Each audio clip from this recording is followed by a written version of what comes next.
صل على سيدنا ومولانا محمد وعلى سيدنا علي وسيدتنا فاطمة وسيدتنا زينب وسيدنا حسن وسيدنا حسين وعلى آله وصحبه وبارك وسلم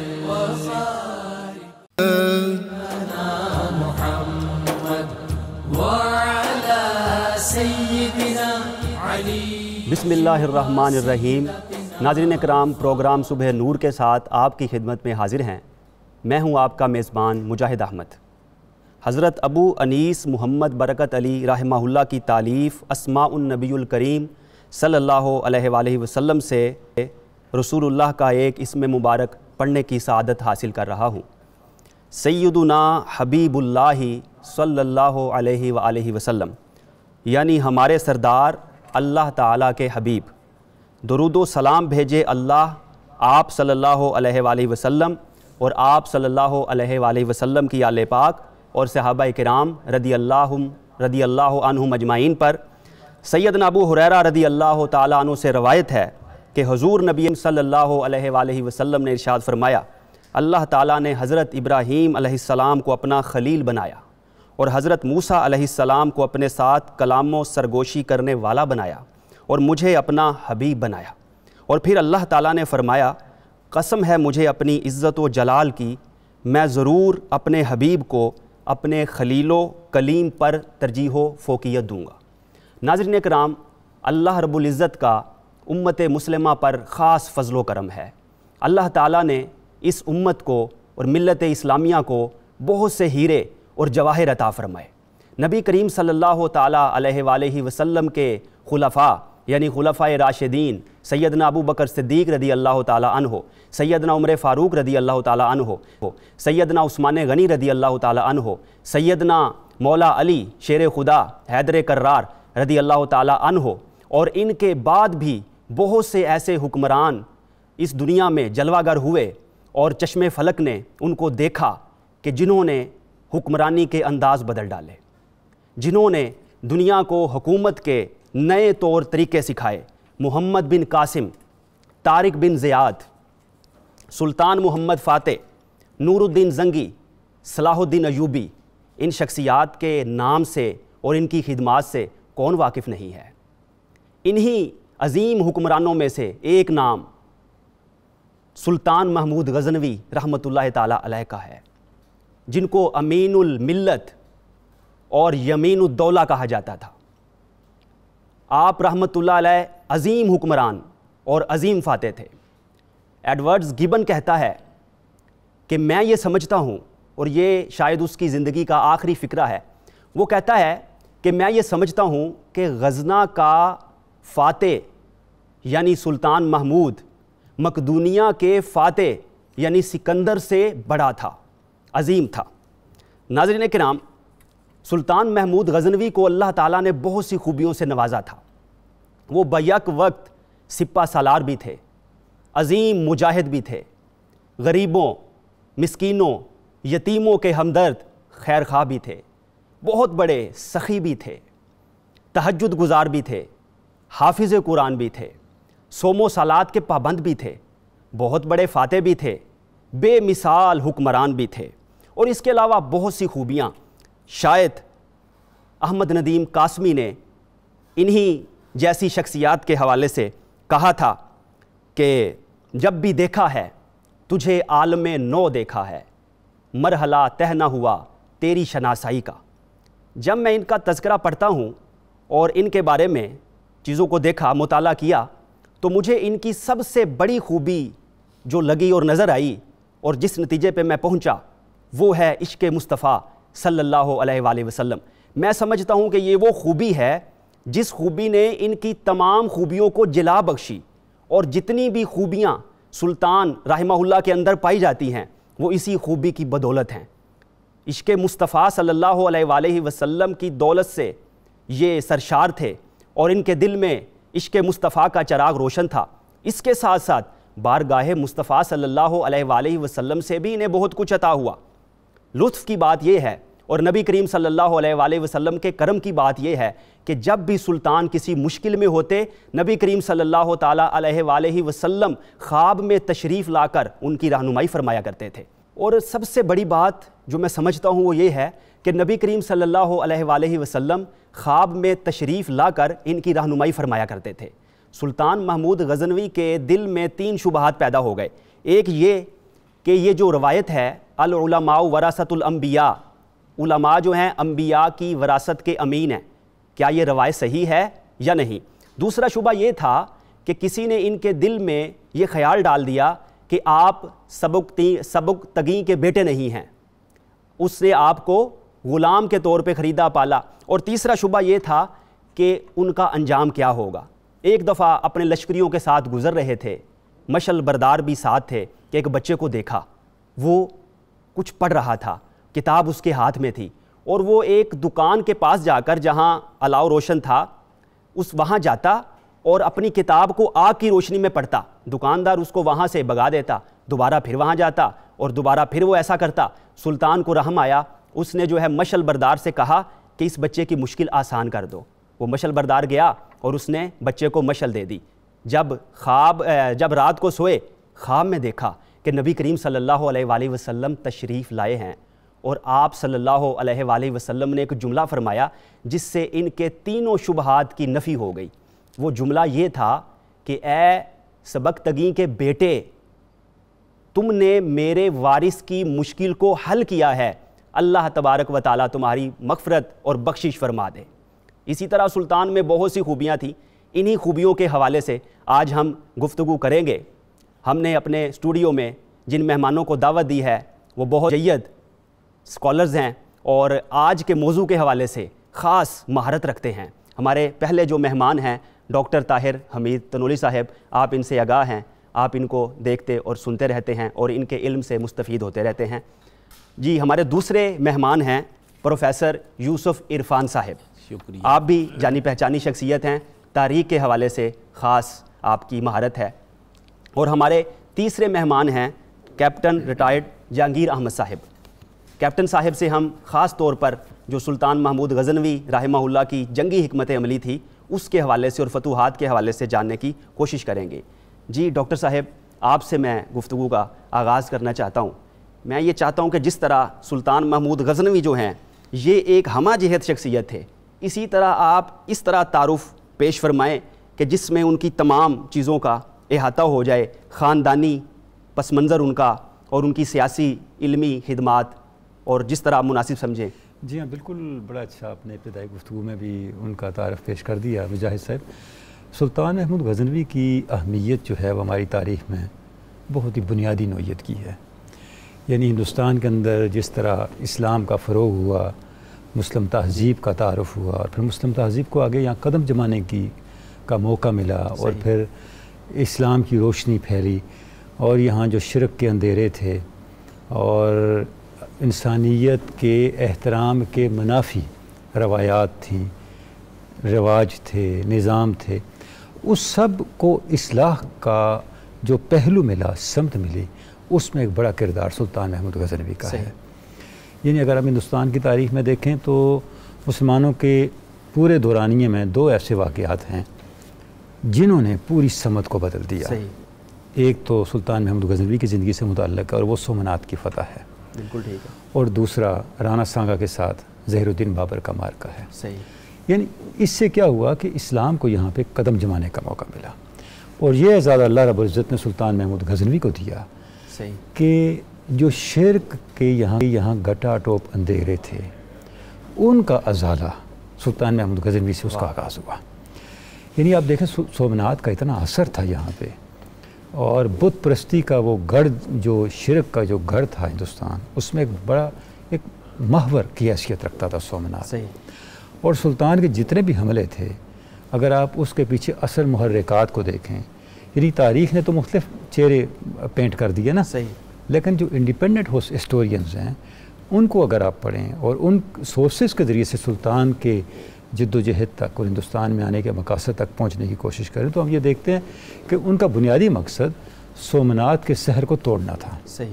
یہی وجہ ہے کہ سومنات کو فتح کرنے کے بعد سلطان نے پھر ہندوستان پہ کوئی حملہ نہیں کیا. بالکل صحیح. اچھا جب سومنات کو توڑ دیا تو اب سلطان نے اس کی جو ایک نفسیاتی تفوق اور غلبہ تھا معاشرے پہ، ہندوستان کے معاشرے پہ، اس کو توڑنے کے لیے اس پتھروں کو وہ ساتھ لے گئے. کچھ پتھر تو انہوں نے جو غزنی کی جامع مسجد تھی اس کی سیڑھیوں میں استعمال کر دیے. عبادت گاہیں ہیں ان کی حفاظت کی جائے، لیکن یہاں سے یہ اعتراض کسی ذہن میں پیدا ہو سکتا ہے کہ سلطان محمود نے کیوں توڑا، اس کی کیا وجہ تھی؟ کوئی خاص وجہ تھی؟ جی ہاں بالکل. دیکھیں معبد جو ہیں وہ اس وقت آپ ان کی حفاظت کرتے ہیں جب وہ اپنی محدود اور اپنے اس کے اندر رہتے ہوئے اسلامی معاشرے کے اندر آپ ان کو گنجائش دیتے ہیں. صحیح. لیکن جس وقت وہ جو باطل فکر ہے وہ اس حد تک آگے چلی جائے کہ انسانی شعور کو کیپچر کر لے. یعنی اسلام کیوں آیا؟ صحیح. اسلام انسان کو سر بلند کرنے کے لیے آیا. سبحان اللہ. بے شک. اس کائنات کی تسخیر کا درس دینے کے لیے آیا. اس کائنات کے سامنے سر بسجود ہونے کی اجازت دینے کے لیے نہیں آیا. صحیح. جس وقت کوئی ایسا نظام جو انسان کو اس کی اصل حرمت سے محروم کر رہا ہو، صحیح، اس وقت پھر اسلام خاموش نہیں. یعنی ہزار سجدوں سے اس کا تعلق توڑ کر ایک خالق کی بارگاہ میں جھکانے کے لیے. کہ آج کیوں نہیں اس طرح ہوتا؟ یعنی وہ جو ایک سحر تھا بتوں کی پرستش کا اور بتوں کی غلامی کا، صحیح، وہ گریجولی ٹوٹا. بالکل صحیح. اچھا گریجولی اس ٹوٹنے کا آغاز اگر سلطان کا اتنا بڑا اقدام نہ ہوتا تو آگے چل کر کے انسانیت اس بندھن سے نکل نہ سکتی. صحیح. اور آج بھی اگر آپ ہندو معاشرے کو دیکھیں تو ہندو معاشرے کے جتنے روشن خیال مفکرین ہیں وہ قطعاً اس کو اپریشیٹ نہیں کرتے. نہرو کو دیکھ لیں، بڑے بڑے لوگ ہیں، ان کی گو ماتا کو، ان کی، بلکہ وہ کہتے ہیں کہ ہندو مت کو ہم ڈیفائن ہی نہیں کر سکتے. صحیح. یعنی میں نیپال گیا، چونکہ یہ بات دوسری طرف آپ نے چلا دی تو میں اس پہ ایک دو ریفرنس دے دوں. جی بالکل. تو جب ہمارا وہاں وزٹ کمپلیٹ ہوا تو ہمارا جو گائیڈ تھا وہ ہمیں ایک شہر لے گیا. اچھا. اور وہ جب ہم اس نے کہا جی آپ کو وزٹ کروانا ہے. جب ہم اس شہر گئے تو وہ پورا شہر مندروں کا شہر تھا، ایک انسان وہاں نہیں تھا. نام ابھی اس شہر کا میرے ذہن سے اتر گیا، کیونکہ نیپال آفیشیلی دنیا کی شاید واحد ہندو اسٹیٹ ہے. تو جب اس نے ہمیں وزٹ کروانے کا آغاز کیا، پہلے اس نے بریفنگ دی. اس نے ہم سے پوچھا آپ کو پتہ ہے ہندوؤں کے کتنے خدا ہیں؟ اچھا. تو ہر ایک نے اپنا اپنا اندازہ بتایا. اس نے کہا نہیں آپ سب غلط ہیں، ہمارے 35 لاکھ خدا ہیں. اللہ اکبر. ہمارے ساتھ ایک بڑے سینئر ہمارے تھے ساتھی، انہوں نے کہا الحمدللہ آج ہمیں پتہ چلا توحید کتنی بڑی نعمت ہے. سبحان اللہ. بے شک بے شک. یعنی انسانیت کو اس روشنی تک پہنچایا اسلام نے. صحیح. تو جو اسلام کے بڑے لوگ تھے، ذمہ داران تھے، ان کی یہ ذمہ داری تھی کہ انسانیت تک اس روشنی کو پہنچائیں. تو سلطان محمود غزنوی کا سومنات تک آنا اور سومنات کو توڑنا بنیادی طور پہ، اب دیکھیں انہوں نے کوئی مظالم نہیں کیے. انسانیت کو مظالم سے نکالنے کی کوشش کی. انسانیت کو فطرت کا غلام بنانے کے بجائے، اس کائنات کا غلام بنانے کے بجائے اس کائنات کا آقا بنانے کا آغاز کیا. صحیح. اور ڈاکٹر صاحب یہ بھی پڑھا تھا کہ انہوں نے باقاعدہ طور پہ کوئی ٹیکس بھی لگایا ہوا تھا جو مندر کے اس کے سرپرست تھے. یہ تو جتنے بھی ہیں اگر آپ دیکھیں جتنے پروہت اور اس طرح کے مذاہب کے معاملات ہیں اس میں تو استحصال مذہب کے نام پہ صحیح اس کا تو کوئی حد نہیں ہے. وہاں تو سینکڑوں خدام تھے، سینکڑوں لوگ تھے جو اس خدمتوں پہ تھے. گنگا سے جمنا سے پانی تک وہ لے کے جاتے تھے اس کو خدمت کے لیے، سونا چاندی، اور وہ سارا کچھ ظاہر ہے خلق خدا پہ خرچ تو نہیں ہو رہا. صحیح. جی پروفیسر یوسف عرفان صاحب آپ کی جانب آ رہا ہوں. آپ ماشاءاللہ پشین گوئی کے حوالے سے مشہور ہیں، تو میں بھی آج آپ سے ایک سوال پوچھنا چاہتا ہوں. جیسا کہ علامہ نے فرمایا تھا نہ وہ عشق میں رہیں گرمیاں، نہ وہ حسن میں رہیں شوخیاں، نہ وہ غزنوی میں تڑپ رہی، نہ وہ خم ہے زلف ایاز میں. تو یہاں جو علامہ کہہ رہے ہیں کہ غزنوی میں تڑپ نہیں رہی، تو کیا کوئی غزنوی آج موجود ہے؟ غزنوی وہ روح ہے جو آج بھی موجود ہے، کل بھی رہے گی، اور اس کو میچور ہونے میں تھوڑا وقت لگتا ہے. ٹھیک ہے. اور جب ہم وارث تھوڑے کمزور ہو جائیں تو اللہ تعالیٰ پھر ہمیں محمود غزنوی دے دیتا ہے. صحیح. میں ایک چھوٹا سا واقعہ آپ کو بیان کرتا ہوں. جی ضرور. ہمارے استاد محترم پروفیسر مرزا منور صاحب کے ایک دوست عبداللہ شاہ قریشی صاحب کے صاحبزادے مسعود قریشی صاحب آج سے کوئی 30-35 برس پہلے یعنی انڈیا گئے، اپنے والد صاحب کو دوستوں سے بھی ملے اور بھی بہت ساری ملاقاتیں. چھوٹا بیٹا ان کے ساتھ تھا اور ان دنوں چرچا تھا کہ پاکستان نے علیحدہ ہو کے کیا حاصل کیا. سوئی تو بنا نہیں سکتا. ٹھیک ہے. اگر ہندوستان میں رہتے، بھارت میں رہتے تو ایک وسیع تجارت بھی ہوتی، وسیع ملک تھا، گھومتے پھرتے. تو یہ چپ کر کے سنتے رہے. اچھا. جس دن واپس آنا تھا تو انہوں نے بھی تھوڑی سی گفتگو کی. کہنے لگے کہ جب سارے مہمان بیٹھے تھے، شانتی نارائن سرگودا کے بہت بڑے وکیل تھے پارٹیشن سے پہلے، ان کے صاحبزادے، ان کی اولاد بھی بیٹھی ہوئی تھی. تو انہوں نے کہا کہ بھی آپ لوگ ایک بات کہتے ہو کہ پاکستان سوئی نہیں بنا سکتا، مگر کہتے ہو ایٹم بم بنا لیا ہے. اس وقت ابھی اعلان نہیں ہوا تھا. بالکل صحیح. تو یہ تضاد کیا ہے؟ کہتے جی ہمیں پاکستان سے کوئی خوف نہیں ہے، مگر وہ بھی حقیقت ہے. تو کہتے پھر آپ کو اندر ہے کیا خوف جس کی وجہ سے آپ بار بار کہتے ہیں؟ کہتے خوف یہ ہے کہ کوئی جھلا دوبارہ نہ پیدا ہو جائے جس کا نام محمود غزنوی ہے. واہ. محمود غزنوی ان کی سائیکی میں شامل ہے. صحیح. اور ایک ایسا لرزاں و ترساں ہیں. جی. اور محمود غزنوی جو ہیں، ان کا روب دبدبہ یہ تھا کہ 17 حملے کیے ہیں اور بیشتر حملوں میں یہ اپنے علاقے چھوڑ کے بھاگ جاتے تھے. واہ. یہ ٹھہرتے نہیں تھے. سومناتھ کے مندر کا معاملہ یہ تھا کہ وہ ایک ان کا دھرمی سحر تھا کہ یہاں جو آئے گا وہ مار کھائے گا. ٹھیک ہے. دوسرا یہ تھا کہ اس دور کی جو سازشیں تھیں، جو اسلام کے ملحد اور مرتد مذاہب تھے اور ہندوؤں کے ساتھ جو الحاق بن کے سومناتھ جو تھا وہ اس کا مرکز بن گیا تھا. صحیح ہے. پھر دوسرا یہ ہے کہ اس دور میں لوگ کھڑے ہوتے تھے. ٹھیک ہے. اور جتنے حملے کیے ہیں ان میں اول حملے یہ تھے کہ ہندو کے ذہن سے اکھنڈ بھارت نہیں نکلتا. ٹھیک ہے.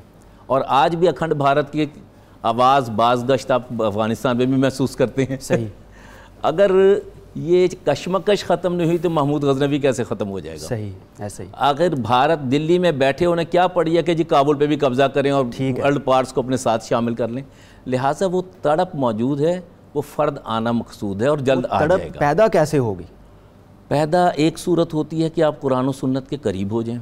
دوسری یہ ہے کہ پاکستان کا علاقہ جو آج مغربی پاکستان کا علاقہ ہے، جس میں مشرقی پاکستان شامل، مشرقی پنجاب شامل تھا. ٹھیک ہے. یہ محمود غزنوی نے فتح کرنے کے بعد اپنا غزنی کی حکومت کا حصہ بنایا، الحاق کیا. اور اس کا سبب یہ تھا کہ یہاں سے بار بار ہندو شاہی جو ریاست تھی اس کے وارث اور اس کے چاہنے والے بار بار بغاوتیں کرتے تھے. ٹھیک ہے. اور پھر یہ لاہور شہر جو ہے، اس سے پہلے ملتان جو تھا یہ سینٹر آف ایریا ہوتا تھا سیاسی اعتبار سے، انتظامی اعتبار سے. انہوں نے لاہور کو منتخب کیا. ٹھیک ہے. لاہور ایک چھوٹا سا قصبہ ہوا یہ جب محمد بن قاسم تشریف لائے ہیں، ہاں جی، اس وقت بھی انہوں نے لاہور فتح کر لیا تھا، مگر لاہور ایک معمولی سا قصبہ تھا جو ملتان کے سینٹر کے ماتحت تھا. صحیح. اور غیر معروف علاقہ تھا. انہوں نے لاہور کو معروف بنایا، لاہور کو اسلامک کلچر کا سسٹم کا حصہ بنایا، اور یہاں ان کی بنائی ہوئی حکومت جو تھی تقریباً 200 سال رہی.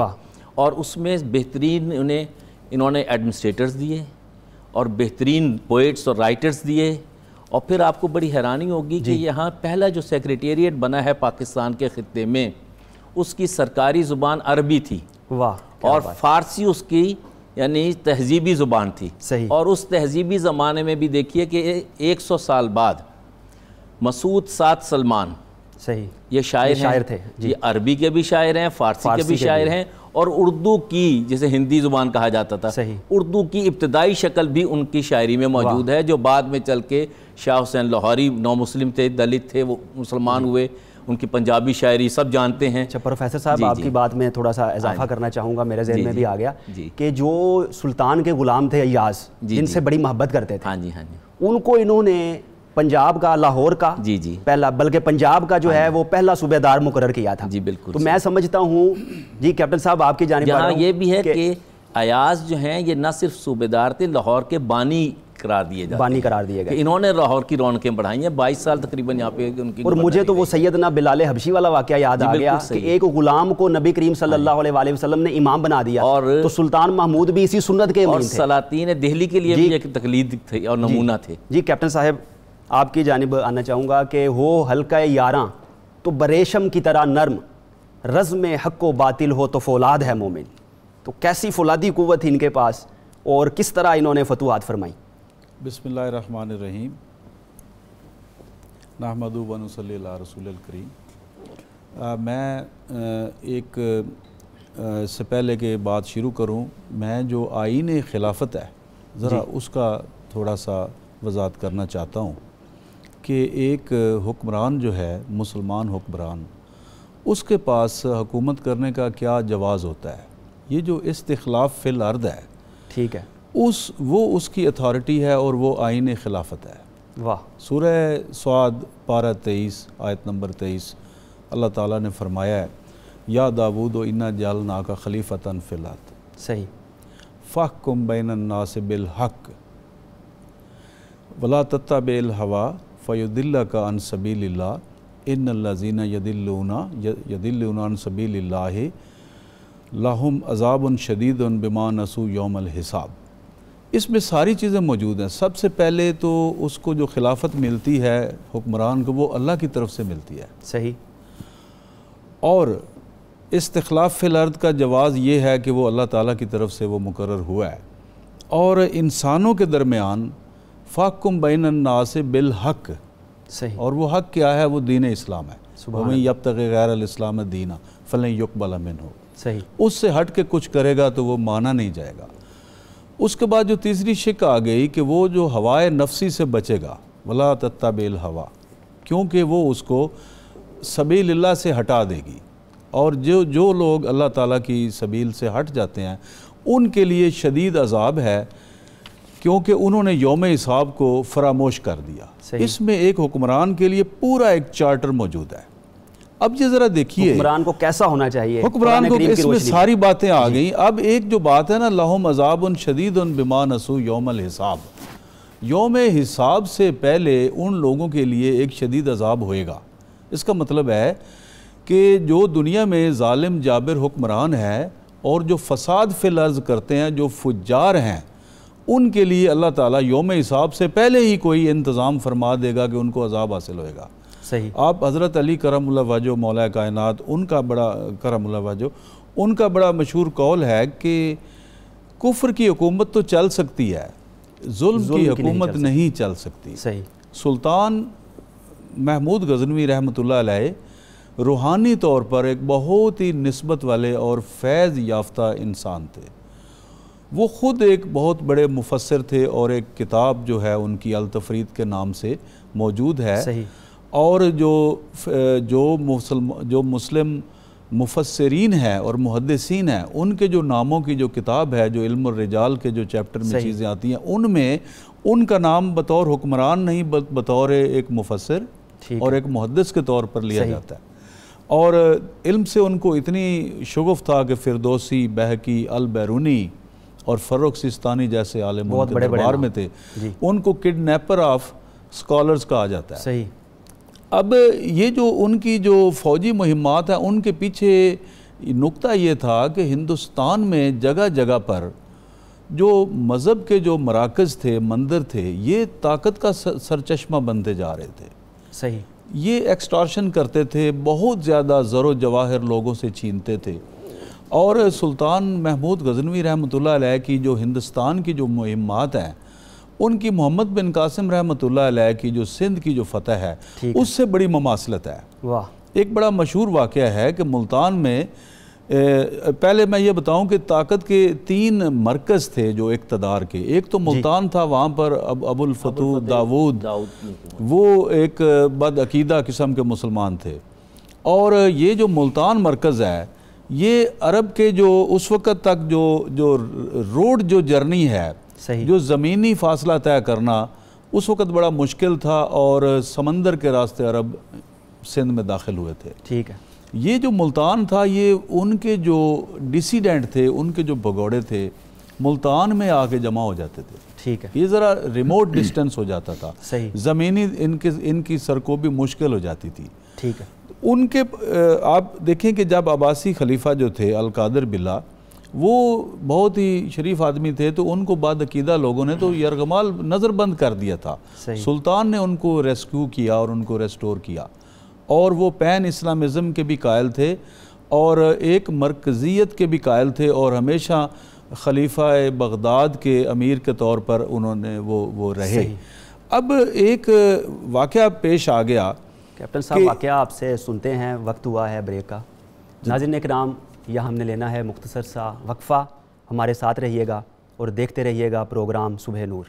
اللهم صل على سيدنا ومولانا محمد وعلى سيدنا علي وسيدتنا فاطمة وسيدتنا زينب وسيدنا حسن وسيدنا حسين وعلى آله وصحبه وبارك وسلم.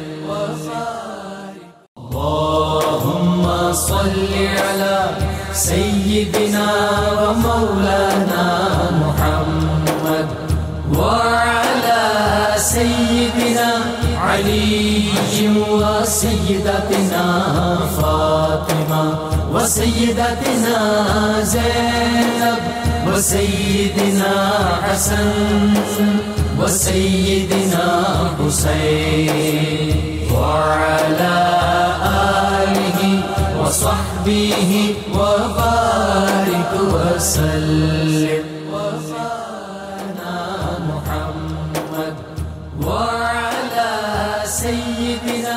ویلکم بیک ناظرین اکرام. سلطان محمود غزنوی رحمہ کا خوشبودار تذکرہ چل رہا ہے اور آپ دیکھ رہے ہیں کہ ان کی کیا خوبیاں تھیں. مزید ان کی خوبیوں کے حوالے سے گفتگو کرتے ہیں. جی ڈاکٹر طاہر حمید صاحب آپ کی جانب آنا چاہوں گا. اچھا علامہ نے فرمایا کیونکہ ماہر اقبالیات ہیں تو میں چاہ رہا ہوں کہ علامہ اقبال کو بھی ہم ساتھ ساتھ رکھیں کیونکہ مولانا روم نے علامہ اقبال نے بڑا ان کا شاندار طریقے سے تذکرہ فرمایا ہے. وہ کہتے ہیں کہ نہ پوچھ ان خرقہ پوشوں کی ارادت ہو تو دیکھ ان کو ید بیضا لیے بیٹھے ہیں اپنی آستینوں میں جلا سکتی ہے شمع کشتہ کو موج نفس ان کی الہی کیا چھپا ہوتا ہے اہل دل کے سینوں میں. تو یہ بتائیے گا جن کا خاص طور پہ جو ان کے شیخ ہیں روحانی مربی ہیں حضرت خواجہ ابوالحسن خرقانی علیہ رحمہ ان کے دل میں ایسا کیا چھپا تھا کہ انہوں نے سلطان محمود غزنوی جیسی شخصیت تیار کر دی؟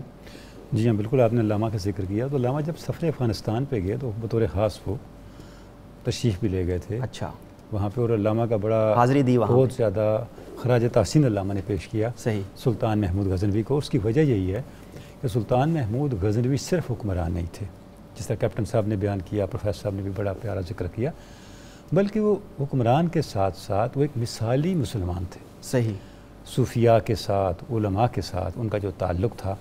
آپ دیکھیں کہ ان کے اولاد سید علی اجویر کو لاہور لے آئی. صحیح. تو ان کا صوفیاء کے ساتھ کتنا تعلق ہوگا. سبحان اللہ. تو ابوالحسن خرقانی کی خدمت میں جب وہ حاضر ہوئے تو پہلے تو ان کی یہ خواہش تھی کہ ابوالحسن خرقانی ان کے پاس آ جائیں. صحیح. جب نہیں تشریف لائے تو وہ خود وہاں پہ حاضر ہوئے. تو ابوالحسن خرقانی نے ان کو کچھ نصیحتیں کی. آپ نے کہا نا کہ صوفیاء بنیادی طور پہ ڈیوائن انرجی کا مرکز و محور ہوتے ہیں. کیا بات. یعنی جو ایمان ہے آپ دنیا کو دو طرح سے سمجھتے ہیں, یا تو عقل کے ذریعے سے یا ایمان کے ذریعے سے. ایمان بھی ایک طرح کی عقل کی ایک صورت ہے لیکن اس کی میچور صورت ہے. ایمان آپ کو کائنات کا جو پرسپیکٹیو دیتا ہے وہ عقل سے زیادہ مکمل ہے اور وہ زیادہ عملی اور زیادہ نتیجہ خیز ہے, نتیجہ آفرین ہے. عقل بھی وہی محمود ہے جو ایمان کے تابع ہو, عشق کے تابع ہو, ورنہ تو ظاہر عقل ناقص رہے گی. عقل ویسے بھی ناقص ہے عقل, بلکہ یہ کہنا چاہیے عقل وہی محمود ہے جو آپ کو ایمان کی طرف ریفر کرے. کیا بات. ادھر ریفر کرے. وہ خود اپنا آپ کو بتا دے کہ بس میری اب گنجائش ختم ہے, میں بے دست و پا ہوں, آپ کی منزل آ گئی ہے. تو جب صوفیاء چونکہ ہیں سراپا ایمان ہستیاں, ٹھیک ہے, وہ بات مشاہدے پہ کرتے ہیں, وہ چکھتے پہلے ہیں بتاتے بعد میں, صاحبان ذوق جو ہوئے. بالکل صحیح. لہٰذا ان کی مجلس میں جو بھی جاتا ہے تو وہ وہی روشنی اور وہی گرمی لے کے آتا ہے. بالکل صحیح. مولانا روم نے کہا نا کہ کار مردہ روشنی و گرمی است, کار دونا ہیلا و بے شرمی است. یہ روشنی و گرمی یہ صرف مردان حق کے پاس. تو جب وہ گئے تو حضرت ابوالحسن خرقانی نے ان کو جو نصیحتیں کی, دیکھیں فرمایا کہ پہلے بات یہ کہ تم تقوی اختیار کرو. صحیح. تقوی کو تم نے نہیں چھوڑنا, نماز با جماعت نہیں چھوڑنی, سخاوت نہیں چھوڑنی, اور غریبوں کی نگہداشت اور ان کی خدمت نہیں چھوڑنی. صحیح. اچھا حیران کن بات ہے, جب سلطان گئے تو حضرت ابوالحسن خرقانی نے بیٹھے بیٹھے ان کو خوش آمدید کہا. جب سلطان آنے لگے تو حضرت ابوالحسن خرقانی نے کھڑے ہو کے ان کو رخصت کیا. ٹھیک. تو جب ان کے خدام نے پوچھا حضرت یہ ہم نے سمجھ نہیں آئی, یہ تبدیلی کیسے آئی؟ تو تو آپ نے فرمایا جب سلطان آیا تھا تو وہ بطور سلطان آیا تھا، صحیح، لیکن جب وہ گیا تو سراپا انکسار ہو کے نکلا ہے۔ ڈاکٹر صاحب ایک کڑوا سچ بھی عرض کرنا چاہتا ہوں سوال کی صورت میں، یہ بتائیں کہ جیسا کہ آپ نے بتایا کہ یہ جو ہیں سلطان محمود غزنوی یہ حاضر ہوئے خواجہ ابوالحسن خارقانی علیہ رحمہ کی بارگاہ میں، انہوں نے ان کو نصیحتیں فرمائیں، ٹھیک ہے، اور ایک واقعہ یہ بھی ملتا ہے کہ انہوں نے اشرفیاں پیش کیں، واقعہ لمبا ہے، تو ان کو واپس کر دی، انہوں نے کہا کہ یہ ہماری خوراک نہیں ہے، جو کہ روٹی دے کے کہا کہ جیسے یہ آپ کی خوراک نہیں یہ ہماری خوراک نہیں، تو لمبا واقعہ ہے۔ بہرحال اب کے جو سجادہ نشینان ہیں اور خانقاہ نشین ہیں وہ کئی زاغوں کے تصرف میں عقابوں کا نشیمن تو نہیں آ گیا؟ کیا وہ حکمرانوں کو ایسی نصیحتیں کرتے ہیں اگر ان کے پاس جاتے ہیں حکمران؟ تو دیکھیں جی، یہ تو میں سمجھتا ہوں کہ جو ہمارا منظرنامہ ہے بالکل کھلا ہے، اس میں تو کوئی چیز پوشیدہ ہے نہیں، اس میں اہل حق بھی ہیں، ہر طرح کے لوگ ہیں، لیکن ہمارے سامنے ایک آئیڈیل موجود ہے۔ سیدنا علی اجویر نے بڑی پیاری بات لکھی ہے، کسی صوفی کا قول نقل کیا کشف المحجوب میں، کہ جب معاشرے تباہ ہونے لگتے ہیں اور معاشرے اختلال کا شکار ہوتے ہیں تو ان کو عمال مملکت ٹھیک کرتے ہیں، قانون نافذ کر کے۔ اچھا، جب عمال مملکت میں خرابی آتی ہے، اسٹیٹ فنکشنریز، بیوروکریسی، ایڈمنسٹریشن وہ کرپٹ ہو جاتی ہے تو ان کو علماء ٹھیک کرتے ہیں۔ ٹھیک ہے، جب علماء خراب ہو جاتے ہیں، ان میں دنیا داری، ہوس، اس طرح کی چیزیں آ جاتی ہیں تو ان کو صوفیاء ٹھیک کرتے ہیں۔ واہ، یہ صوفیاء کا منصب ہے۔ صحیح، وجہ یہ ہے، اور اگر صوفیاء کے روپ میں کوئی ایسے لوگ آ جائیں، یہ ہر دور میں رہا ہے۔ صحیح، دیکھیں علی اجویر نے لکھا ہے، کب 1000 سال ہو چکا ہے، کشف المحجوب آپ پڑھیں تو فرماتے ہیں یہ وہ زمانہ ہے جب ریا کا نام یہ بن گیا، اخلاص غائب ہو گیا، اور اس سے پیچھے چلے جائیں جنید بغدادی جو بڑے لوگ ہیں، تو یہ بحران ہر زمانے میں رہا ہے۔ لیکن کسی بھی زمانے میں اہل حق سے یہ زمین خالی نہیں ہے، بالکل حدیث پاک ہے، انہی کی وجہ سے جو ہے اس وقت تک قیامت نہیں آئے گی، اس وقت تک قیامت نہیں آئے گی جب تک دنیا میں ایک بھی اللہ اللہ کرنے والا ہوگا۔ بالکل، تو میرا خیال ہے کہ آئیڈیل ہماری وہ ہیں۔ جی بالکل صحیح۔ اچھا، وہ ایک جی بزرگ کا مجھے قول یاد آ رہا ہے، وہ کہہ رہے ہیں کہ آپ کہتے ہیں کہ آپ شیخ کامل کی تلاش میں ہیں، لیکن افسوس کی بات ہے کہ آپ مرید کامل نہیں ہیں۔ شاید ایسی جو ہستیاں ہیں وہ ہماری نظروں سے پروفیسر صاحب اسی لیے اوجھل ہو گئی کہ ہم میں وہ جو ہے تڑپ، لگن، جذبہ اور طلب نہیں رہی۔ ویسے تو صاحب بے دل کا بڑا پیارا شعر ہے جی، تو بیرون درچے کر دی، وہ کیا کہتے ہیں کہ بھئی یہ تلاش کرنا ہے تو اپنے اندر تلاش کریں، باہر کچھ نہیں۔ وفی انفسکم افلا تبصرون۔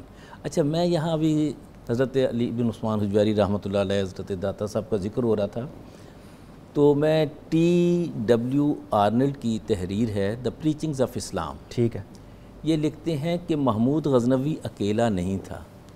اچھا، اس نے وہ دروازہ کھولا ہے جس نے ہندوستان کے لیے مسلم ہند کا آغاز کیا ہے۔ واہ، یہ منزل ابھی ادھوری ہے۔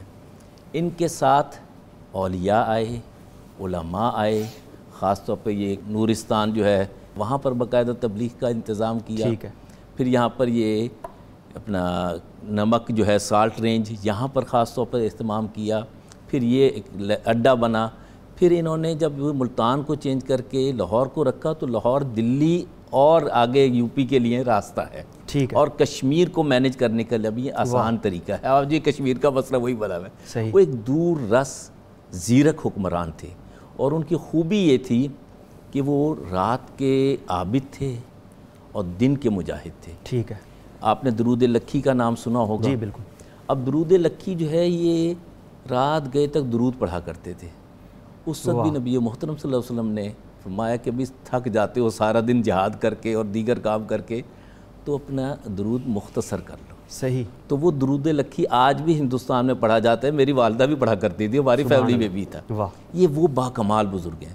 اب ضیاء الدین برنی، یہ اپنی کتاب فتاوی جہانداری، یہ تقریباً 300 سال بعد یعنی فیروز شاہ تغلق کے زمانے میں لکھی گئی، تو اس کو منسوب ڈیڈیکیٹ بھی سلطان کے نام کیا، اور ہر چیپٹر کا آغاز بھی سلطان کی نصیحت سے کیا، اور مثالیں دے کے سمجھایا کہ سلطان اس موقع پہ یہ کرتے تھے، سلطان اس موقع پہ یہ کرتے تھے، سلطان اس موقع پہ اپنوں کے ساتھ ساتھ غیروں نے بھی ان کی خدمات کو سراہا ہے۔ سلاطین جو ہے نا غلامان دہلی، جی، ان کے لیے یہ ایک بہترین نمونہ تھے۔ ابھی ذکر چل رہا تھا ایاز کا، ایاز ان کے تیر اندازوں کے سپاہ کے امیر تھے۔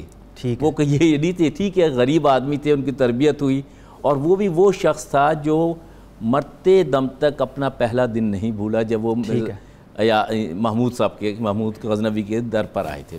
جب انہیں خریدا گیا تو یہ بعد میں بھی اپنے ایک کمرے میں جا کے چلے جاتے تھے، چھوٹا سا کمرے میں، اور وہاں بیٹھ کے باہر کسی کو آنے نہیں دیتے تھے.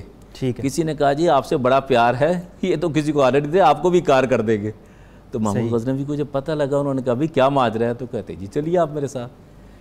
انہوں نے باکس میں وہ لباس رکھا ہوا تھا جس دن وہ اس پھٹے پرانے لباس سے محمود غزنوی کے پاس آئے تھے، اور بعد میں وہ سپاہ سالار بنے، لاہور کے بانی بنے پنجاب کے.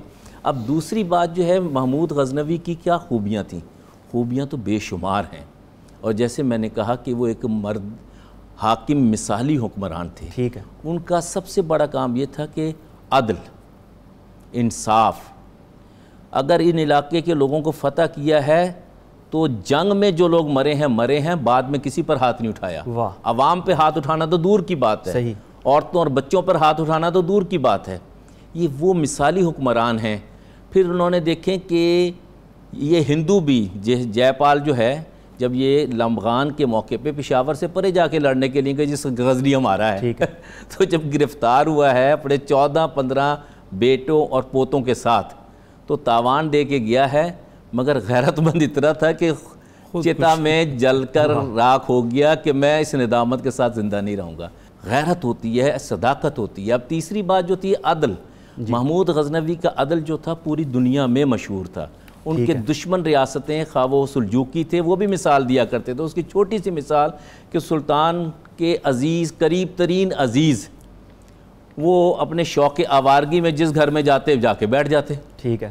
ایک دن ایک صاحب جو تھے وہ تنگ آ کے ان کے پاس آئے. انہوں نے کہا جی آپ کے فلاں عزیز یہ حرکت کرتے. تو شاہ نے، سلطان نے کہا کہ آمدہ جب کریں تو آپ میرے پاس آ جانا. کہتے جی آپ کے پاس کون پہنچائے گا، رات کا وقت ہوتا ہے.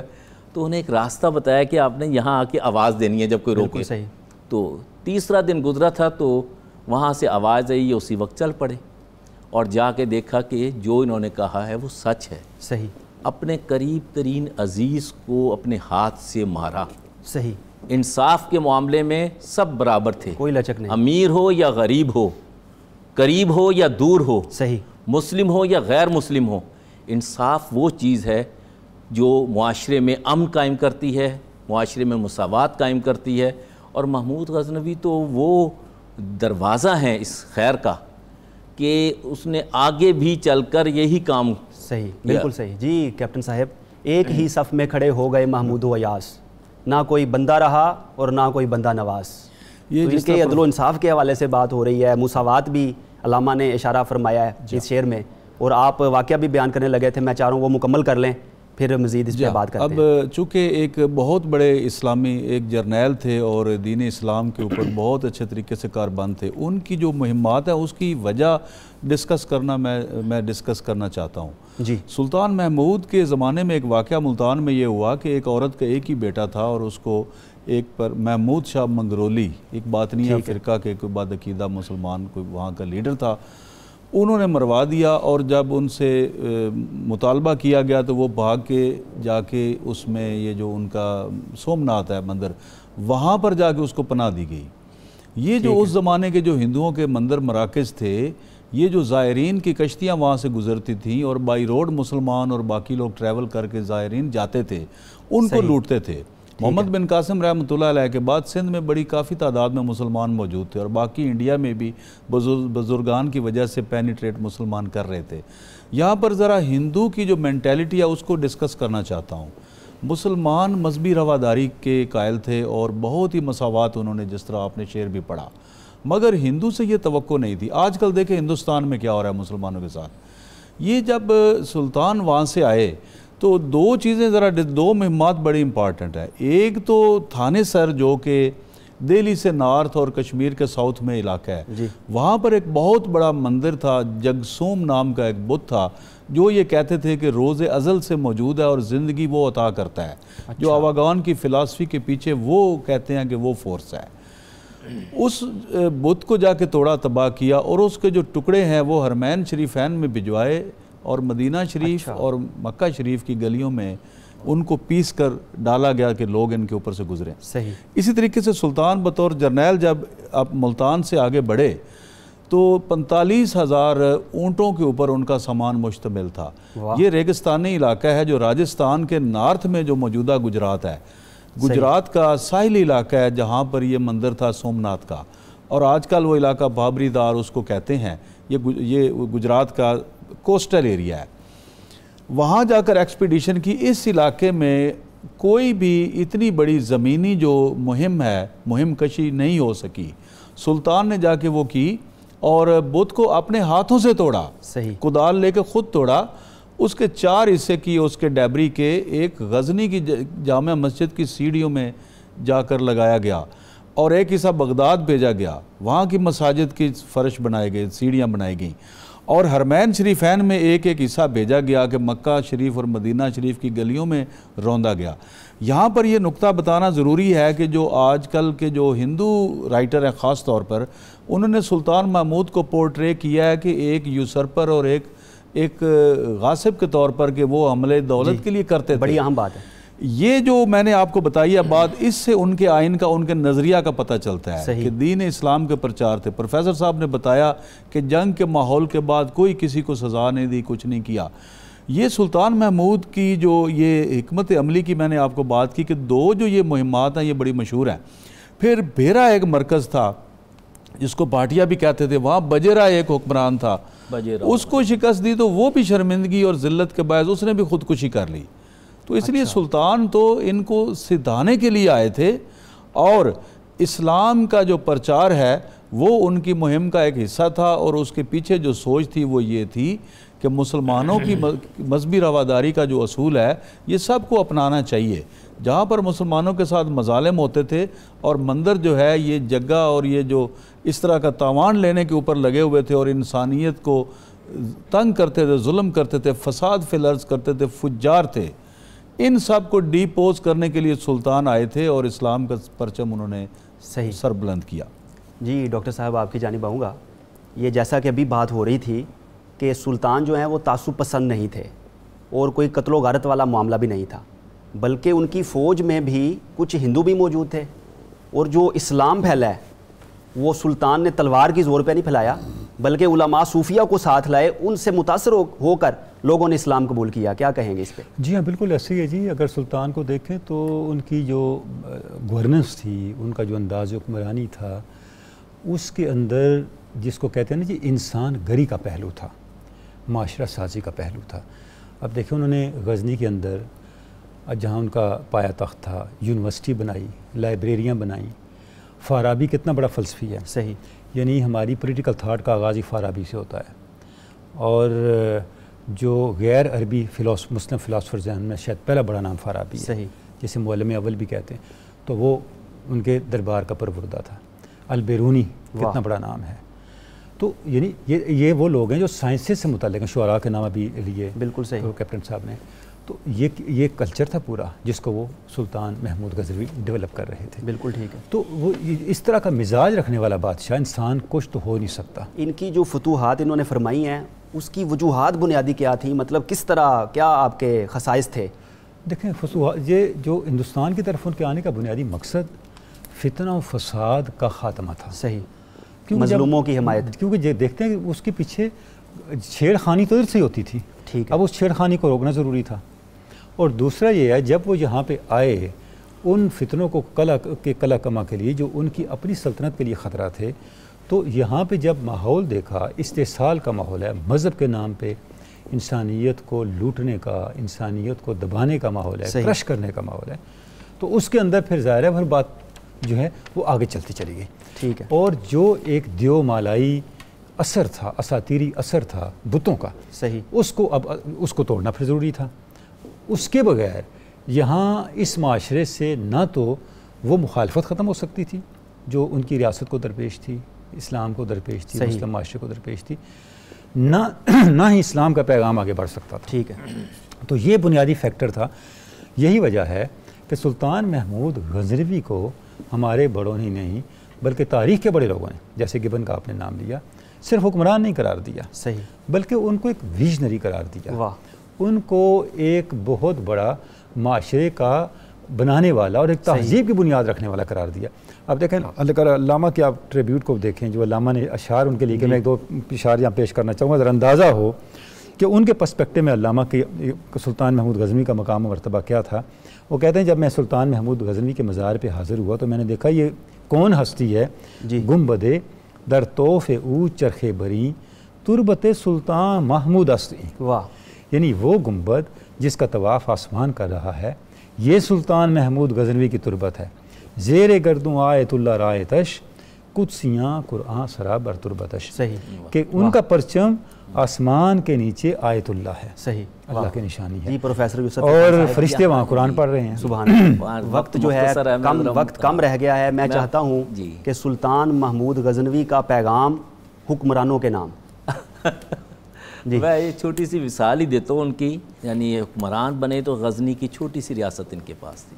صحیح. اور فقط انہوں نے ہندوستان پہ حملے نہیں کیے, انہوں نے ایران کو بھی فتح کیا ہے, انہوں نے افغانستان کو فتح کیا, انہوں نے آگے دریائے جہوں سے پرے یعنی سرزمین کے طور پہ فتح کیا. ان کے علاقے فتوحات بہت زیادہ ہیں.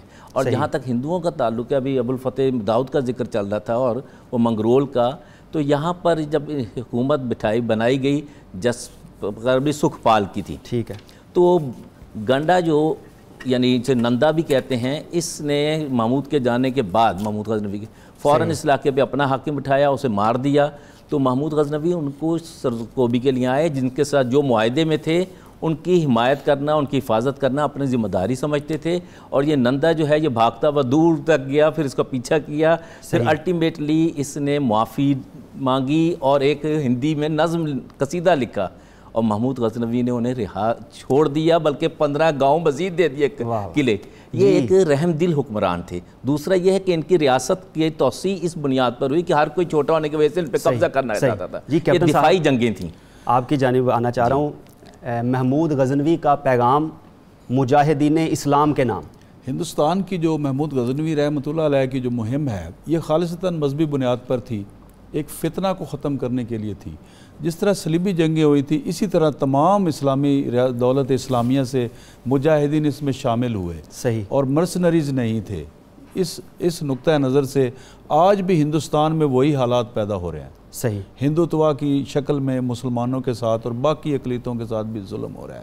صحیح. اس طرح کا ایک پیغام ہندوستان کے لیے پھر ایک ٹاسک پیدا ہو چکا ہے مسلمانوں کے لیے, تو اس کے اوپر غور کرنا چاہیے. ڈاکٹر صاحب آپ بھی مختصر پیغام ارشاد فرمائیے گا کہ سلطان محمود غزنوی کا پیغام راہ تصوف کے مسافرین کے نام. بالکل بالکل, آپ بڑا زبردست کہہ دیا. در مسافر زندگی بے ثبات دارد اندر آستی لات و منات. علامہ کہتے ہیں کہ میں نے سلطان سے پیغام مانگا. صحیح. تو سلطان نے پیغام یہ دیا. واہ کیا بات ہے. کہ آج جو مسلم نسل ہے اس کا مسئلہ یہ ہے کہ وہ زندگی میں آگے بڑھتے ہوئے لات و منات کو ساتھ لے کے چل رہی ہے. اللہ. اس لات و منات کو توڑیں اور حق کے جو ہیں وہ پرستش کرنے والے بنے. صحیح. تو آپ کی وہی منزل ہوگی جو سلطان محمود غزنوی کی منزل کامیابیاں تھیں. آپ سب حضرات تشریف لائے, بہت شکریہ. وقت کیونکہ پروفیسر صاحب ختم ہو گیا ورنہ آپ سے مزید مستفید ہوتے. ناظرین کرام, وقت ہوا ہے کتاب الشفا سے نسخے کا. دل کی تیز دھڑکن کے علاج کے لیے نسخہ ہے. اگر کسی شخص کے دل کی دھڑکن تیز ہو تو کوئی دوسرا شخص 3 بار سورہ رحمان پڑھ کر پانی پر دم کرے اور وہ پانی مریض کو پلائیں اور یہ عمل 6 دن تک جاری رکھیں. حضرت ذوالنون مصری رحمۃ اللہ علیہ کا قول مبارک ہے, اللہ تعالیٰ سے محبت کے دعوے دار کی پہچان یہ ہے کہ وہ حبیب خدا صلی اللہ علیہ وآلہ وسلم کے اسوہ حسنہ کو اپناتا ہے اور آپ صلی اللہ علیہ وآلہ وسلم کے فرامین مبارکہ سے مکمل رہنمائی لیتے ہوئے آپ صلی اللہ علیہ وآلہ وسلم کی سنت پر عمل کرتا ہے. تو ناظرین کرام, آج ہم نے گفتگو کی عظیم حکمران, عظیم فاتح, عظیم سپہ سالار, عظیم مجاہد سلطان محمود غزنوی کے حوالے سے. ان کی زندگی ہمیں یہ درس دیتی ہے کہ اگر ہم چاہتے ہیں کہ ہمارا نام بھی ہمیشہ کے لیے زندہ ہو جائے, مرنے کے بعد بھی لوگ ہمیں اچھے الفاظ کے ساتھ یاد کریں, اور خاص طور پہ حکمرانوں کے لیے کہ اگر وہ لوگوں کے دلوں پر حکمرانی کرنا چاہتے ہیں تو انہیں سلطان محمود غزنوی کے ہدایات, تعلیمات اور طرز حکمرانی کو اپنانا ہوگا. دعا کے ساتھ آپ سے اجازت کا خواستگار ہوں گا، دلوں کو مرکز مہر و وفا کر، حریم کبریا سے آشنا کر، جنہیں نان جویں بخشی ہے تو نے، انہیں بازوئے حیدر بھی عطا کر۔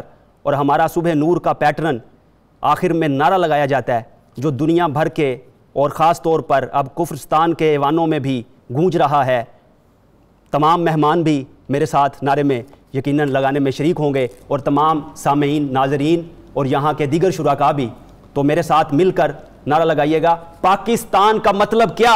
لا الہ الا اللہ محمد رسول صلی اللہ علیہ اللهم صل على سيدنا ومولانا محمد وعلى سيدنا علي وسيدتنا فاطمة وسيدتنا زينب وسيدنا حسن وسيدنا حسين وعلى آله وصحبه وبارك وسلم